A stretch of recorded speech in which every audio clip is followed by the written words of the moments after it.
So I haven't fully abandoned the season idea of the Ovalbore Garage series. And today I had to make a list to see what I had done so far and what was still left to do. And I guess the easiest to grab on the list that was left was the 355. I'd love to do the E30 M3 or the 850 next, but the E30 is at my house. So anyway, this is my 1997 Ferrari F355 Spider 6-speed. This car I bought in 2015 out of Western Pittsburgh, Pennsylvania at a small dealership. It's actually a pretty good experience overall. The car had no service history with it other than a scan of like a fax copy of a timing belt receipt from 2011. Wasn't from a reputable shop or anything like that. The power soft top didn't work, wouldn't operate at all, and just generally it hadn't been on the road for quite a while. It had older Michelin pilots on it that were pretty weather checked. It had a little bit of a mist to it. It really wasn't too terrible. When you were driving on the highway, everything was okay, but bumbling around town, you can hear some rattling from the exhaust, and just generally the car didn't sound as happy as it could. So about 8 months after getting it home, of course replacing the tires, I decided to engine out the car, which is Ferrari originally recommended you do it every 3 years or 15,000 miles. That's very excessive in my opinion. The timing belts are sandwiched right between the bulkhead behind the seat and the front of the engine, so you can't actually change anything on the engine, on the front side anyway, without dropping the entire cradle. Pop this open to show you. So anyway, I bought a cheap hydraulic lift cart from Harbor Freight, and I dropped the entire rear cradle out of the course of, well, I guess it was only one night to drop the cradle. It was a 3-day total service, but really it wasn't that bad. In the process of doing that service, I changed out one of the more problematic things on the 355, which if you're looking at one, you should make sure it's either been done or budget replacing, which is the exhaust manifolds. So I don't have a factory one here to show you, even though I retained them, but they are very, very thin steel, mild steel, tubular headers that look a lot like that, but they're wrapped in a stainless steel heat shield. And the issue with those is the exhausts run very hot on these, and the original steel was 0.3 millimeters thickness, so they actually start to buckle, warp, crack. And once you get an exhaust leak, you start burning exhaust valves, which is really, really bad for these things, obviously. So I had a new set made up with a core set I found on eBay, and then I shipped them up to a company called GP Headers in Barnesville, Minnesota. I'm not affiliated. They didn't give me any special treatment, but they did an excellent job, and I believe they still have a jig for these manifolds. So if you need a set made, I highly recommend them. It was about $1,400 plus ceramic coat, so very reasonable. Did a set of Kingsborn plug wires on both sides. I replaced the coils, new plugs obviously, new Dayco timing belts. Dayco is the OEM for Ferrari, so I would highly recommend actually buying the Dayco belts instead of the Ferrari belts, because typically speaking they have a more recent creation date on them from my experience. So you're actually getting a little bit newer belt, and you could potentially prolong your service intervals just a little bit more. But back to the car. This is an F129B engine. It's a 3.5 liter 4-cam 5-valve per cylinder V8. It's a flat plane dry sump engine, titanium connecting rods. Nothing really exotic in the engine beside the connecting rods. They're very, very strong. They do run twin timing belts. This is a later Motronic 5.2 car. Motronic just refers to the engine management system. It's a Bosch series of ECUs. Very good. The 95s in the US, 94 and 95, were Motronic 2.7, and those made about 5 more horsepower. And that is why people say they're more reliable, or not more reliable, more desirable. I believe the Motronic 2.7 cars are more desirable than the 5.2 cars because of the engine harness. The early 94 and 95 cars have the engine computer in the engine bay, so doing the engine out is much, much easier. On my car, which is a 5.2, the engine harness runs above the gas tank through the firewall, and it actually sits behind a leather cover behind the passenger seat. So fishing that through during the engine service is really, really difficult. I would say that process alone took me over an hour when I put the engine back in. But nevertheless, this engine is rated at 380 horsepower, and it revs to 8,400 RPM. It just sounds sweet as a nut. 355s had a factory vacuum actuated 2-stage exhaust. This one I don't believe is necessarily working correctly because I don't have a vacuum canister, which is called the bean tin. If you look it up, it literally looks like a Sodexo food service tin that's been painted black and has 2 vacuum fittings on it. But that resides down here under the air pump, which mine is also not working. And typically that is how they generate the cold start vacuum. But I digress. It still sounds very, very good. I did have to replace, this is a problematic part. This is the idle air T, which goes from the metered intake air through a idle control valve, which is shared with a 6-cylinder BMW. So if you need one of these, just look for a 1994 325i. But this distributes the air to essentially the intake plenum beneath the 8 individual throttle bodies. Very common part, so if you have idle issues, look at this first. If you need one of these in silicon, direct message me. I had a bunch made. Normally they're rubber and they're really, really terrible, but I had a bunch made. Like I said, this mass airflow sensor is shared with a OBD2 BMW 540 or 740, so you can look for a 98 540 MAF. If you need to replace that, it's a lot cheaper. Let's see here. The engine takes about 10.5 quarts of oil.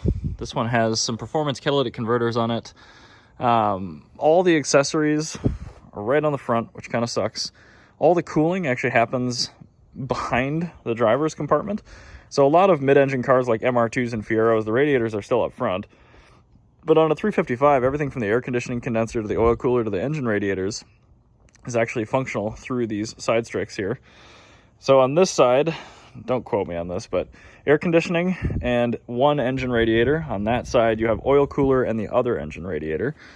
So there are stacked radiators on both sides. They're quite large. There's a 14 or 16 inch sealed motor spall fan on each one of those. Those are problematic. They shipped with an open motor, so you started to get debris in there. The brushes would wear. They would start overloading fuses and start melting the wiring harness in your 355, which is no good. So if you have a 355 and those have not been done, I recommend it. You can see Rosso Corsa. That is the color of Ferrari red. That was important for me, as was the 6-speed gated manual transmission. So these cars were offered primarily with that transmission, but also a lot of people unfortunately went for the F1, which is basically an SMG. It's a single clutch manual. It's actually the same gearbox, but it has a hydraulic and mechatronic control unit on it to let the computer actuate the clutch and change the gears. So I've driven a couple 355 F1s, and they're actually I'm not going to say favorite, but they're the least offensive single clutch automateds I've ever driven because they're not attempting to shift that quickly, so they're actually fairly smooth. The later 430s and even like the BMW SMG 2s and 3s are considerably worse to drive. And the reliability is not that bad. So if you absolutely need a 355 and you can't afford a 6-speed, you can get an F1, and in the future you could potentially talk to a machinist and try to convert it to a 6-speed, because like I said, the box itself is the same. 355 was sold in 3 different trims, I guess we'll call it. This is the Spider I mentioned earlier. There was a GTB or Berlinetta, which was a hard top, came all the way over, and then the actual top kind of came to there, had a curved rear window. That's the most desirable. That's what I was after, but they're very expensive. Then there was a GTS, which is a targa top, which has the rear piece and glass, but it has a removable roof panel. My boss has one of those in an F1 form. It's not terrible, but it's really not my favorite. The convertible is arguably the least desirable, which is why I was able to stretch into getting a bank to loan me enough money to buy this back in the day. But again, for me, it was the 6-speed manual. It was Rosso Corsa exterior, tan interior that I was really after. So I lucked out on the car being actually in pretty good shape. I had a detailer do a paint correction on it, and he said it looked like nobody had ever taken a buffer to the thing. The paint was excellent. This glass rip paint is really, really good. But again, most of it was just the looks and the sound. And I have to say the convertible does give you a little bit better audio sample of that F129B Tipo engine. So I have no regrets purchasing this car. If a GTB came up, even if it was only $5,000 or $10,000 more, I don't think I would change this car out. Moving in, start with the very Italian handbrake, which, oh, well, that doesn't work. So how these function is if you want to release it, you pull it up, you click the button, and then you push it down, and then you can pull it back up. So the reasoning behind that is this is right over your entry bolster. So if you were to enter over that, you would damage the handbrake, you'd damage your pants. So you'll find this on a lot of Italian cars, and there is a indicator on the cluster for that as well. 355s, at least in this country, I believe they all did, shipped with magnetic ride dampers.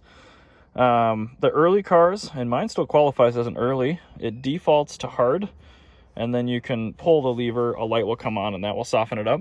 But the 99 anyway is the other way around, where it will default to soft, and you actually have to click the switch into hard. There's a stop button here, which is the strangest thing ever. I figured my climate control was not working when I bought the car, but this button, when pressed, will nullify every other climate control button that you press. So the automatic climate control works pretty well. The air conditioning works pretty well. The heater works well. It's just a weak blower motor. We have parking lights, fuel filler release, dome lights, hazards, mirror switch, ashtray. My ashtray is not in the best condition. Then we have power seats forward and aft. You will only find these, I believe, on the Spider. And there's the power top switch, which now does nothing. I have converted this car to a manual top. You can tell the interior plastics on mine are still a little bit sticky. You'll see that a lot on Ferrari forums. Like, have the plastics been de-stickified? I'm like, no. I could throw them in the ultrasonic tank, but then you lose these little white, writing pieces and things like that. The dash leather is known for shrinking around the airbag. Mine's not too bad. A lot of them are considerably worse than that, so keep your eye out for that if you're shopping for one.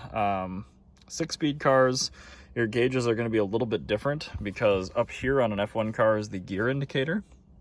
Other than that, everything else is pretty similar.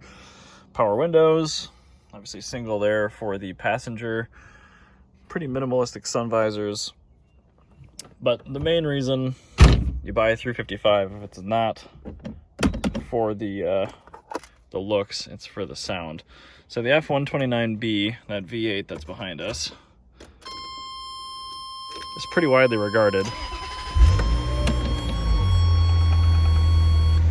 as one of the best sounding engines ever made, and I'm inclined to agree. So let's take it for a quick drive. I'm gonna go warm it up first, and then I'll come back to the filming once it's heated up a little bit. Yeah, let's do it.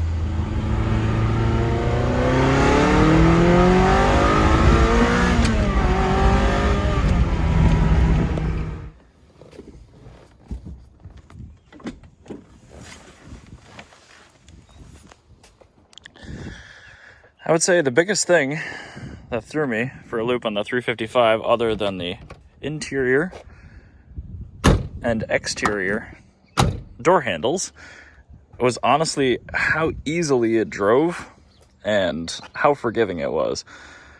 So the shifter looks intimidating, being that metal gated thing, and you do have to be very careful if you're blipping, rev match downshifting. But upshifting, it just wants to do the right thing. The power steering is very good. It's heavy, but it never gets in the way. It's easy to park. The visibility is excellent. The throttle response is good. The highway fuel economy is even pretty good. Stereo is obviously terrible because it's a 90s car, but it's just such a livable car. So combining that noise, these looks, and that livability and reliability, I think the main reason why these haven't really taken off yet value-wise is because of that engine out ordeal. But as more and more people start to do them themselves, and the job gets a little bit destigmatized as being this incredibly difficult thing that the dealer will charge you $15,000 to do, I think these will start getting into the hands of people that are actually driving them, and that is awesome. I certainly don't anticipate ever needing to sell mine, but who knows, someday maybe this will transform from my dream car to just some other car, and then maybe I'll sell it off at that point. But for now, this thing is absolutely a keeper.